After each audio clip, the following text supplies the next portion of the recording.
बली की जय, बजरंग बली की जय, बजरंग बली की जय, जय श्री राम, जय श्री राम, जय परशुराम, जय परशुराम। अब आप सबको ये जो प्रकरण के उपलक्ष्य में मैं टंकी घोटाले की जांच करवाने के लिए माननीय योगी जी से मिलने जा रहा हूं पैदल यात्रा करके।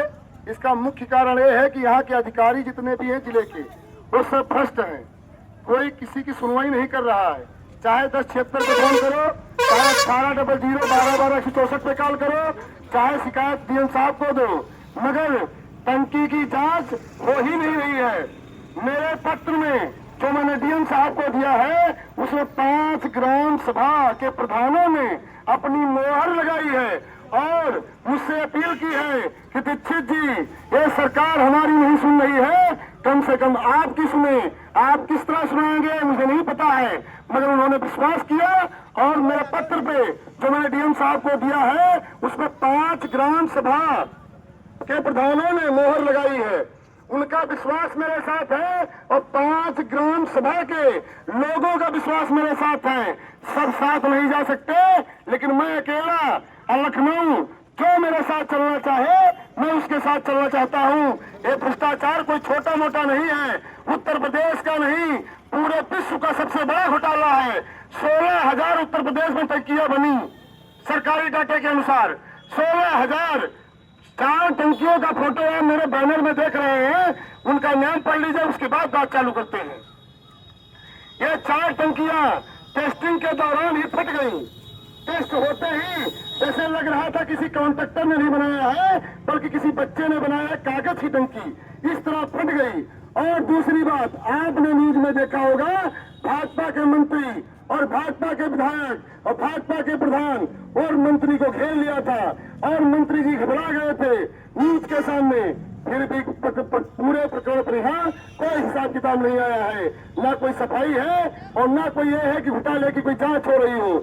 माननीय योगी जी से कहना चाहता हूँ, आप मेरे मुख्यमंत्री हैं, मैं आपका नजरिया मैं जानता हूँ, लेकिन स्पष्ट नहीं जानता हूँ।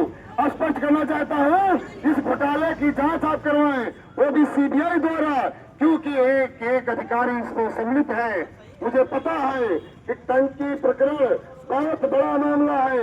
मैं ज्यादा कहता हूँ, जो अधिकारी मेरे सामने आएगा मैं उससे एक ही बात कहता हूँ कि टंकी में पानी भरा जाए और टंकी के गेट वाल फुल किए जाए, टंकी फुल कर और लॉक कर दिया जाए और जितने अधिकारियों ने इसमें सम्मिलित है उनको टंकी के नीचे बिठा दिया जाए। मैं मान जाऊंगा, अगर वो बैठे रहेंगे 8 घंटे तो मैं मान जाऊंगा कि टंकी का घोटाला नहीं हुआ है।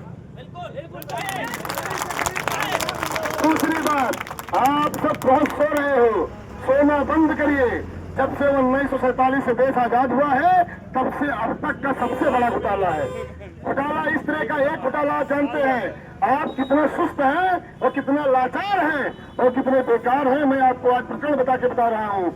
आप जब लोगों ने ये देश आजाद कराया था, तो उन लोग भी सब ऊपर से देख रहे होंगे कि मैंने किसके लिए देश आजाद कराया है।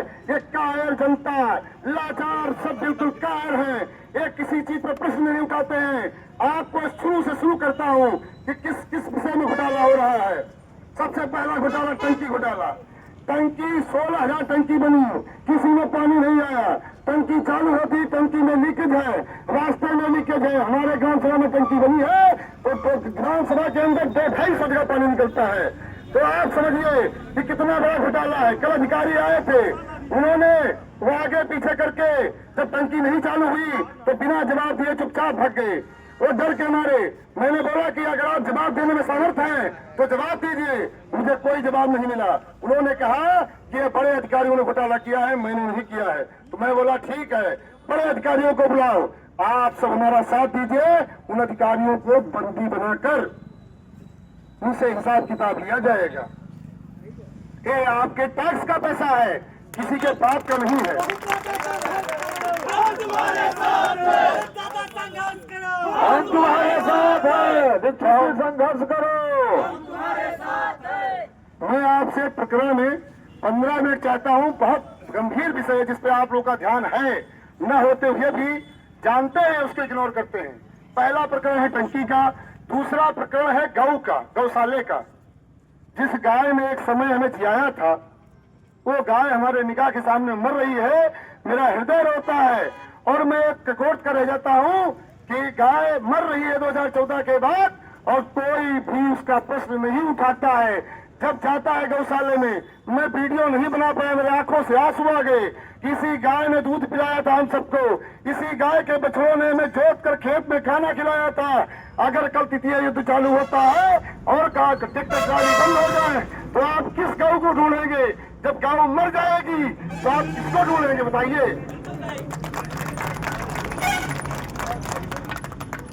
कोई सुनवाई नहीं करता है।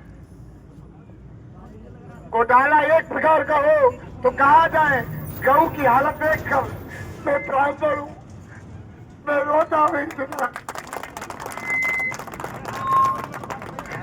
कोई सुनने वाला नहीं है, मेरी गाय मर रही है। ब्राह्मण अगर गऊ नहीं अच्छा कर पाया तो कोई नहीं कर सकता है, ब्राह्मण मर जाएगा। गऊ के बाद दूसरा स्थान ब्राह्मणों का है तो ब्राह्मण बर्बाद हो जाएगा। मैं आज इस बात पे आप लोग सुनते रहिए बात को। मैं आदर्श शुक्ला, बहराइच परशुराम सेना का जिला उपाध्यक्ष। रोहित दादा जो संघर्ष की लड़ाई लड़ रहे हैं, हम सब जितने भी ग्रामवासी हैं, जो 5 ग्राम के जितने भी लोग हैं, उन सबसे निवेदन करेंगे कि ये लड़ाई अकेले इनकी की नहीं है। आप भी उस टंकी से पानी पिएंगे, ये आपका काम है और ये अकेले जिम्मेदार बने घूम रहे हैं। सबसे निवेदन है कि इनकी लड़ाई को एक नया अंजाम दे, इनके साथ खड़े हों और इनके साथ खड़े होकर उस लड़ाई को लड़े। मैं इनको पूरी जिम्मेदारी और पूरी ईमानदारी से इनसे वादा करता हूं कि अगर ये लड़ाई हमें संसद तक लड़नी पड़ेगी और यहां से दिल्ली तक जाना पड़ेगा, तो जो घोटाला, टंकी का घोटाला हुआ है, उस लड़ाई में परशुराम सेना प्रकोष्ठ के 50,000 आदमी इनके साथ रोड पे, अभी हम ये शांतिपूर्ण धरना प्रदर्शन कर रहे हैं, अभी हम शांतिपूर्ण धरना प्रदर्शन कर रहे हैं। मैं प्रशासन को सचेत करना चाहता हूं कि अगर इसकी सुनवाई नहीं हुई, और जल निगम के अधिकारियों को भी मैं वार्निंग देना चाहता हूं। अब इसको वार्निंग समझे या निवेदन, ये उनकी मानसिकता है। मैं उनको बताना चाहता हूं कि 20 दिन के अंदर, 20 दिन का टाइम मुझे मैं गया था कल इस कार्यक्रम में, मैं था धरना प्रदर्शन, वहां टंकी पे बैठा गया था। मैं आदर्श शुक्ला, मैं वादा करता हूं 20 दिन के अंदर अगर जो इस टंकी की मरम्मत करके पानी, शुद्ध पानी अगर जो नहीं पहुंचाया गया एक गांव तक, तो हम चौकी से लगाकर बहराइच तक रोड काम करेंगे। 50,000 आदमी लेकर हम रोड पे उतरेंगे और हम देख लेंगे कि क्या प्रशासन क्या करती है। ये भ्रष्टाचार देख रहे हैं। 1-1.5 करोड़ रुपए टंकी का आता है, 25 लाख रुपए में टंकी बन के खड़ी हो गई है। ये 1 करोड़ रुपए कौन खा गया? ये जल निगम के अधिकारी इतना भ्रष्टाचार में लिप्त है। गौशाला, हमारा भी मुद्दा टंकी का है, गौशाला हम बाद में देखेंगे, अभी हमारी वो नहीं है। अभी हमको पानी चाहिए, स्वच्छ पानी चाहिए। अधिकारियों को अपने काम पे भरोसा है तो वो टंकी में पानी भर के हम लोग ताला लगाएंगे, उस टंकी के नीचे एक रात बैठ के दिखाएं। अगर तो उनको अपने काम पे इतना भरोसा है, हम लोग क्यों मरने जाए टंकी के नीचे? ये 4 टंकी आप लोग देख रहे हैं, 4 टंकियां गिरी है, पता नहीं क्या हुआ होगा इन लोगों के साथ। हम कैसे भरोसा कर ले कि आपका काम इतनी ईमानदारी से हुआ है? जब गांव पानी नहीं पहुंच रहा है तो आप टंकी किस क्वालिटी की बनाए होंगे? 25 लाख रुपए में टंकी बनाते हैं, 1 लाख रुपए, 1 करोड़ का आप घोटाला करते हैं। ये है भ्रष्टाचार आपका। उसके बाद अगर जो कोई शिकायत करता है, यहाँ के लोग, इतने मासूम लोगों का पैसा खा के हाय लगेगी, मर जाएंगे जो यहाँ के होंगे भ्रष्टाचारी। हम यहाँ गए थे, हमने टंकी की कंडीशन देखी। वहाँ की कंडीशन ये है कि हमको नहीं लगता कि वहाँ पानी भरने के बाद वो टंकी खड़ी रह पाएगी। इसलिए मैं प्रशासन से, जल निगम के जितने अधिकारी हैं उनसे निवेदन करते हैं कि उस टंकी की फिर से टेस्टिंग करवा के उस टंकी को फिर से चालू किया जाए। और ये टेस्टिंग वहाँ के जितने 5 ग्राम सभा के प्रधान हैं उनके अंडर में होगी। अगर जो प्रधान संतुष्ट होंगे तभी हम लोग अपना धरना प्रदर्शन बंद करेंगे। अगर जो नहीं संतुष्ट होते हैं तो हम एक धरना प्रदर्शन की तैयारी करते हैं और हम रोहित दादा के साथ हैं। रोहित दादा, तुम संघर्ष करो, हम तुम्हारे साथ